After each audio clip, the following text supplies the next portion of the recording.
azan ketika memasukkan mayit ke dalam kubur. Di dalam kitab I'anatut Talibin juz yang pertama, wa'lam annahu la yusannul azan inda dukhulil qabr. Ketahuilah olehmu bahwasanya tidak disunatkan azan ketika memasukkan mayit ke dalam kubur. Kada sunat hukumnya. Ini kitab I'anatut Talibin. Khilafan liman qala binisbatihi qiyasan lihuruji minad dunya ala dukhuli fiha. Ini berbeda pendapat dengan orang yang mengatakan, ya kan, sunat. Apa? Karena kias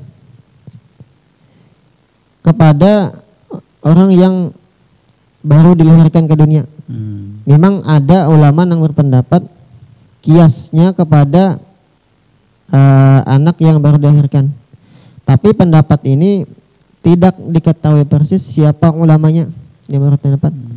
Tapi mayoritas ulama sama ada di dalam ulama mazhab Hanafi, di dalam mazhab Syafi'i, Maliki, Hambali menyatakan bahwasanya azan ketika memasukkan mayit ke dalam kubur itu tidak disunatkan. Bahkan Imam Ibnu Hajar Al-Haytami dengan tegas menyatakan bahwa ini bid'ah.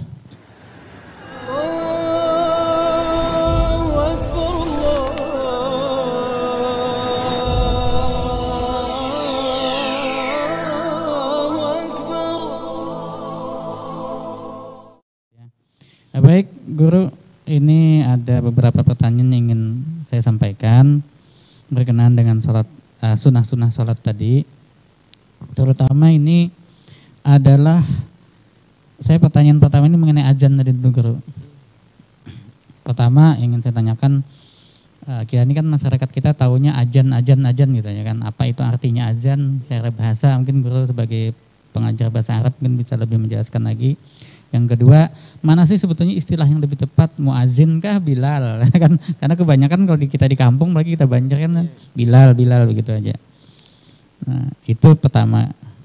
Lalu yang kedua, Guru, yang ingin saya tanyakan ini, apakah mengucapkan azan itu disunahkan setiap sholat berjamaah? Maksudnya gini, misalkan kan kadang kita ada jamaah kedua. Misalkan ini sudah sholat berjamaah di masjid sudah selesai, tiba-tiba ada rombongan datang, kita kan namanya perjalanan atau kita terlambat ke masjid.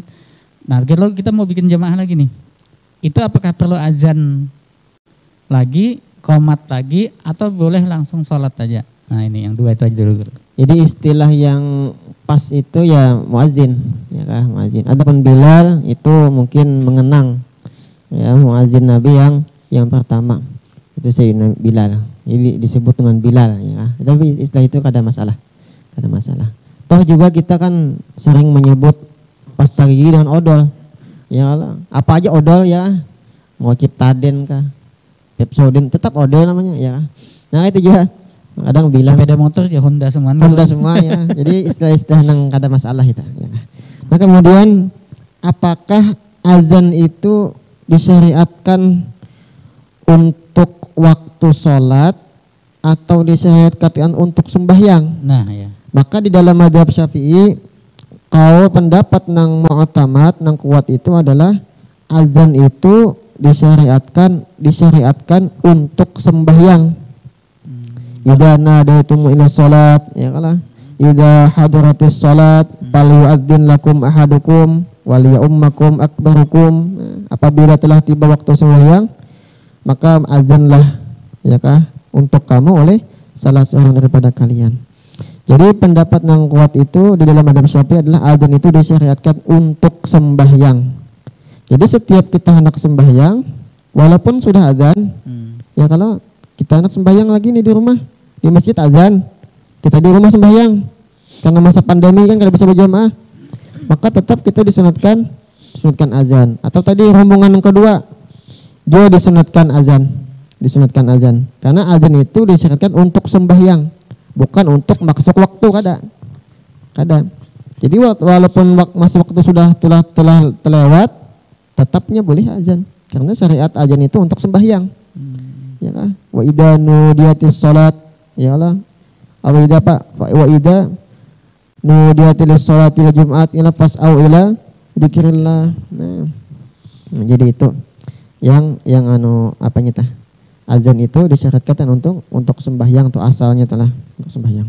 Kalau qomat guru sama. Jadi azan dan qomat itu sama.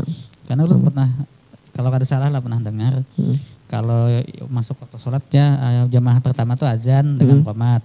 Tapi kalau sudah jamaah kedua dan tadi sudah azan, tinggal qomat aja lagi ulang. Itu kalau sembahyangnya di jama'. Kalau sembahyangnya itu di jama' musafir, maka yang disunatkan itu azan.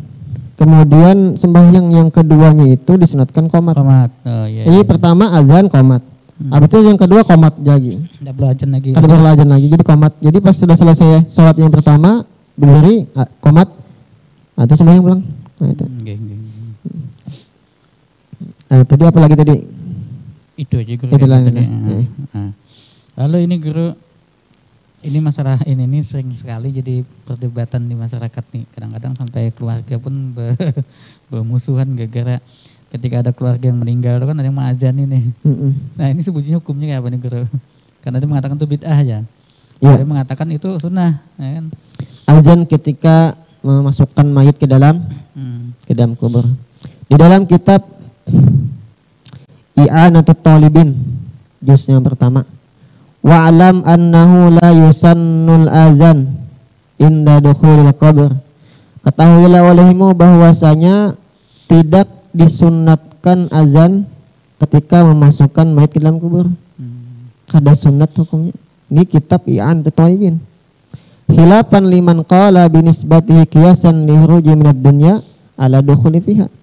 Ini berbeda pendapat dengan orang yang mengatakan, ya kan, sunat apa karena kias kepada orang yang baru dilahirkan ke dunia. Memang ada ulama yang berpendapat kiasnya kepada anak yang baru dilahirkan. Tapi pendapat ini tidak diketahui persis siapa ulamanya yang berpendapat. Tapi mayoritas ulama sama ada di dalam ulama mazhab Hanafi, di dalam mazhab Syafi'i, Maliki, Hambali menyatakan bahwasanya azan ketika memasukkan mayit ke dalam kubur itu tidak disunatkan. Bahkan Imam Ibnu Hajar Al-Haytami dengan tegas menyatakan bahwa ini bid'ah. Tentu bukan bid'ah sesat, tapi mungkin bid'ah makruh kah? Bid'ah mubah kah? Wallahu alam. Bukan bid'ah. Artinya ini kada ada di zaman Nabi. Memang kada ada. Zaman Nabi kada ada, zaman sahabat kada ada, zaman tabi'in kada ada, tabi'in kada ada, zaman Imam Ahmad kada ada juga. Jadi ada satu ulama yang diduga kuat, ini pendapat beliau yaitu Imam Syamsuddin Al-Hamawi, wafat tahun 1044 Hijriah. Nah, jadi itu pun pendapat Sidin ditolak oleh mayoritas ulama Syafi'iyah. Waktu Sidin pendapat ditolak oleh mayoritas. Kenapa? Karena kiasnya itu kada tepat. Kalau azan anak yang benar itu dikias kepada orang yang meninggal dunia, kena banyak kiasnya. Kias juga akikahnya. Kias juga kena batas miahnya. Ya kan?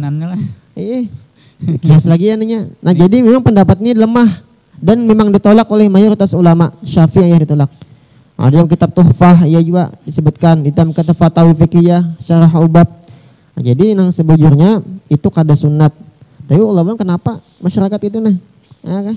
Bahkan kata Ibnu Hajar, tapi ya Sidin, idza wafaqa inzalahu inzalahu qabr adzanun khuffifanhu visual. Khuffifanhu visual. Apabila berbetulan ya kah? Masuknya mayit ke dalam kubur oleh azan, maka diringankan baginya siksa diringankan baginya pertanyaan kubur. Tapi itu berbetulan azan di masjid, si mayat masuk dalam kubur, itu nang wujurnya. Maka kita teringat dengan kalau kada salah waktu abang guru sekumpul meninggal, itu berbetulan dengan azan asar. Jadi di musola itu azan, si dimasukkan dalam kubur. Nah itu nang wujurnya. Maka itu huffifan visual, diringankan bagi si mayat itu pertanyaan siksa kubur. Nah, jadi kada istilah tidak ajanakan tak ada. Tapi imbai lawan azan orang di masjid atau orang di musola. Itu nang pasnya, ya kan? Nah, adapun nang ada itu kada disunat. Wallahu alam hukumnya makruh. Kada sunat itu kan bisa makruh. Khilaful aula, ya kah? Bisa hukumnya mubah. Bisa mubah ya. Iya kah? Artinya kan berpahala kada, berdosa kada. Ya Tapi kan? yang hati-hatinya ya Guru. Ya hati-hatinya kada usah. Susah ya. Jadi sesuai dipikir aja, kada usah menyesuaikan kehendak masyarakat, jangan. Sesuaikan dengan di dalam kitab-kitab fikih. Nah, cuman masalahnya Guru sekarang ini kan sudah image-nya kalau aswaja itu, kalau fikih mazhab Syafi'i itu beazannya kan gitu ke masyarakat. Bahkan yang sebenarnya ya, aswaja itu ndak disunatkan. Sebenarnya kan kada. Iya. Ya. Bahkan kita sudah meneliti kitab-kitab, bahkan 4 mazhab sudah. Kitab-kitab lain tuh, Syafi'i apalagi wala yusannu, tidak disunatkan. Iya. Ya kah? Disunatkan aja. Cuma maksudnya di masyarakat nih nah kan Nah, itu mungkin sekarang kan gurunya nang menyampaikan ada. Nah, jadi ini kitab. Coba kita di kampung-kampung tuh kan coba jangan ada bajan ribut tuh sudah mulai kan. Nah, kalau ini Guru boleh bertanya, kalau dulu di mana di Banjar waktu Guru masih menjalani pendidikan di pesantren tuh kayak apa di sana? Tidak bajan juga. Sebagian memang ada, cuma sebagian besarnya kada. Tapi kalau tuan-tuan guru kita yang meninggal pun enggak diajarkan. Setahun kada Bang lah. Oh, berarti kan itu bisa kita jadikan untuk pencerahan ke masyarakat ya kan? Karena biasanya kan masyarakat ini pasti tuan guru anunya. Tuan guru anu juga kayak ini ya, guru kayak ini kan. Karena ya itu tadi kadang-kadang kalau tidak dijelaskan kayak gini guru banyak yang salah paham. Contoh yang kita pernah bahas, maaf istinja memasukkan itu kan.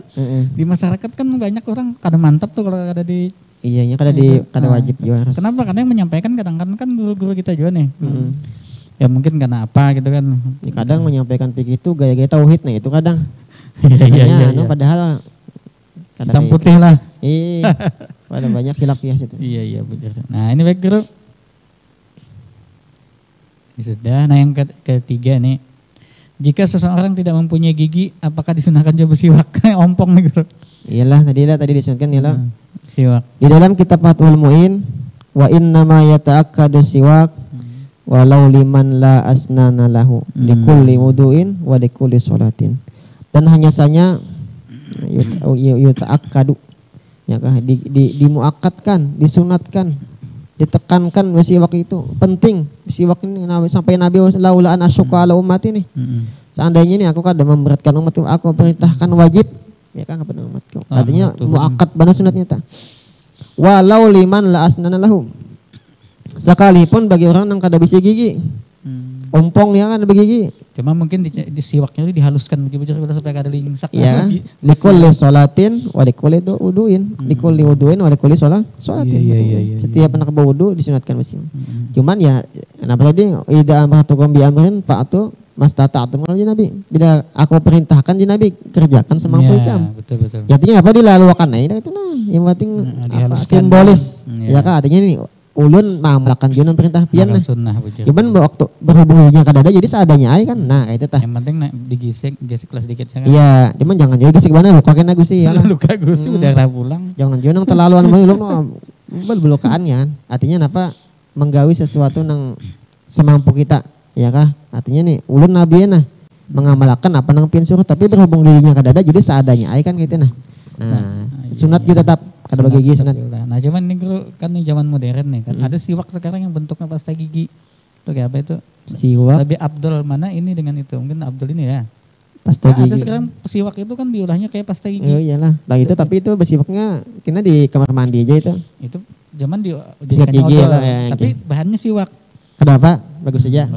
Yang penting kan siwak itu definisin apa? Dalakul asnani wa ma hawalaiha bikulli syai'in khasinin.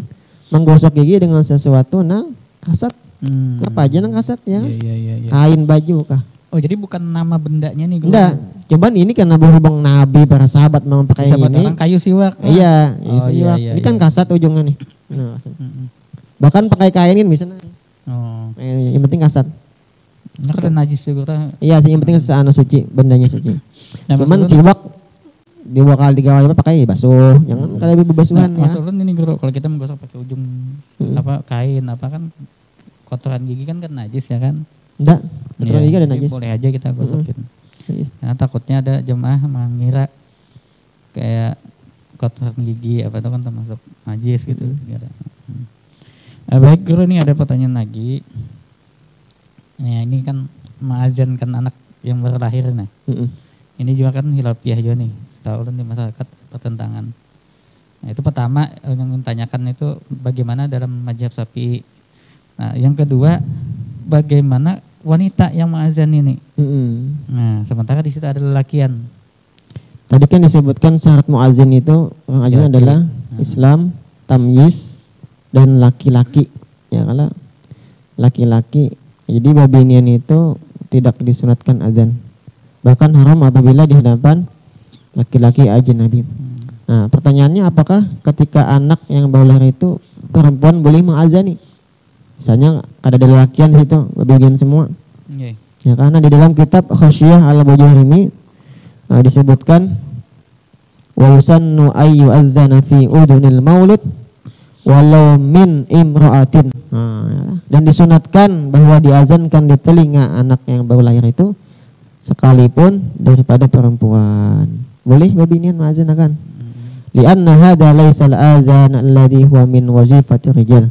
Karena bahwasanya ini bukanlah azan yang itu adalah pekerjaannya laki-laki.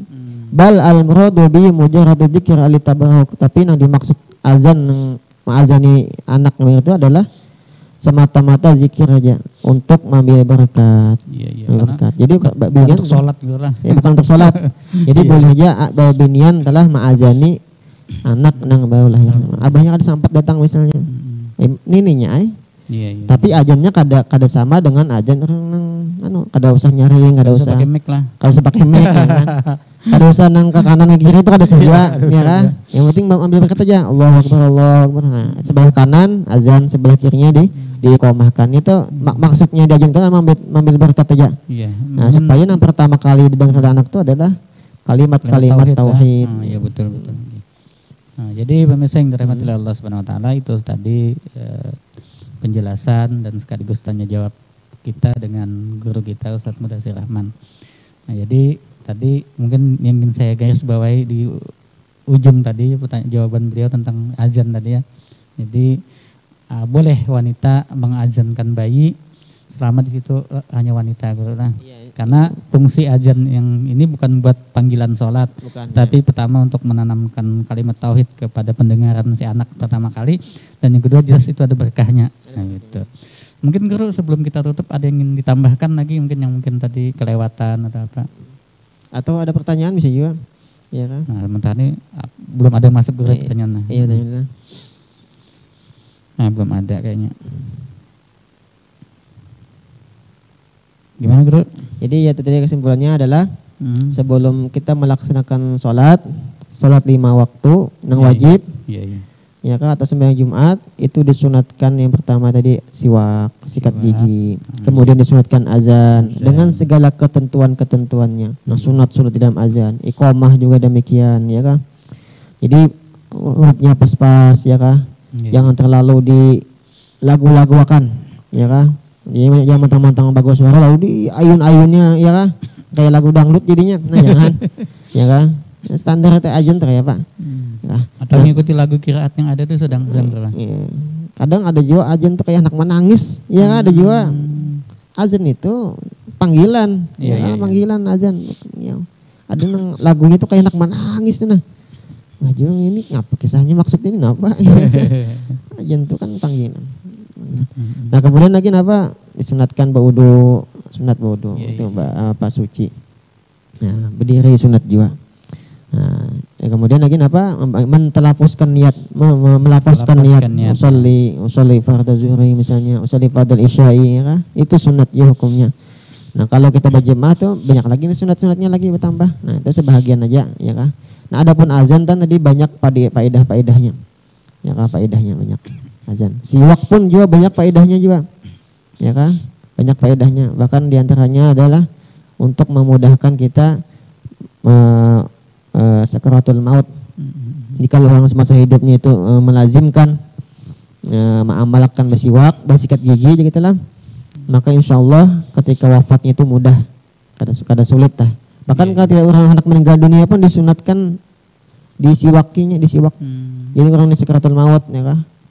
Angak-angak sudah nak mati nih, sikat gigi sini nih disiwakkan supaya mudah ruhnya itu keluarnya. Kemudian bagi siwak itu, bersikat gigi itu faedahnya menguatkan hafalan. Menguatkan hafalan. Jadi kalau orang yang mengaji, hendak menguatkan hafalan itu lazimi bersikat gigi. Untuk makan bersikat gigi, ya kan? Menguatkan gigi juga, menguatkan hafalan dan menguatkan penglihatan. Nah, sampai 70 kata ulama kalau salah kan, faedahnya bersiwak itu. Dan nyatanya adalah gigi bersih, untung kada berbau. Nah itu sudah, ya kan? Nah, ya. Nah, Allah Subhanahu wa taala mudah-mudahan kajian singkat ini ada manfaatnya untuk kita. Amin. Baik, pemirsa yang dirahmati Allah Subhanahu wa taala, kita mungkin sampai di penghujung acara ya, walaupun waktu kita masih ada.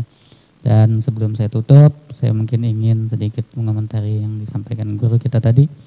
Jadi dalam kita berfikih ya, terutama di Muzakarah Fikih ini, guru kita sudah seobjektif mungkin, artinya mengakui kalau memang ada khilafiyah ya, sama seperti tadi, walaupun terjadi image selama ini bahwa di kalangan kita majelis seperti itu yang suka berazan ketika menurunkan mayat ke dalam kubur, kalau ternyata memang itu tidak disunahkan, kita akui memang itu tidak disunahkan. Walaupun kita tidak serta-merta langsung mudah memvonis bid'ah sesat segala macam, tidak.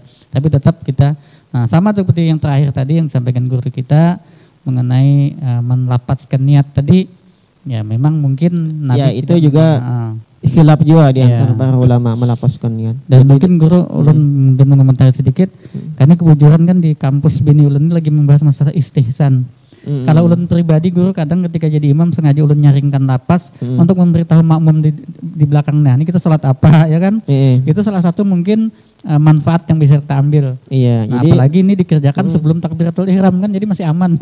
Jadi kan lapas niat itu kan sebelum sembahyang. Iya, sebelum sembahyang lapasnya. Kalau niatnya ya kalau majelis sapi kan pada saat takbiratul ihram lah. Iya. Jadi untuk membantu hati kita bisa menghadirkan niat. Jadi disunatkan lapas niat. Tapi masalah lapas niat itu masalah furu'iyah. Furu'iyah. Jadi kada terlalu benar. Kalau ulun pribadi jujur guru, justru ketika berjamaah lebih ulun utamakan melapaskan niat.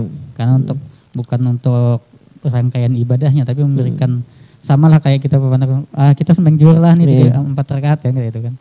Baik pemirsa yang dirahmati Allah Subhanahu wa taala, demikian tadi sampai di sini dulu perjumpaan kita di Muzakarah Fikih edisi ke-16 pada tanggal 10 Oktober 2020.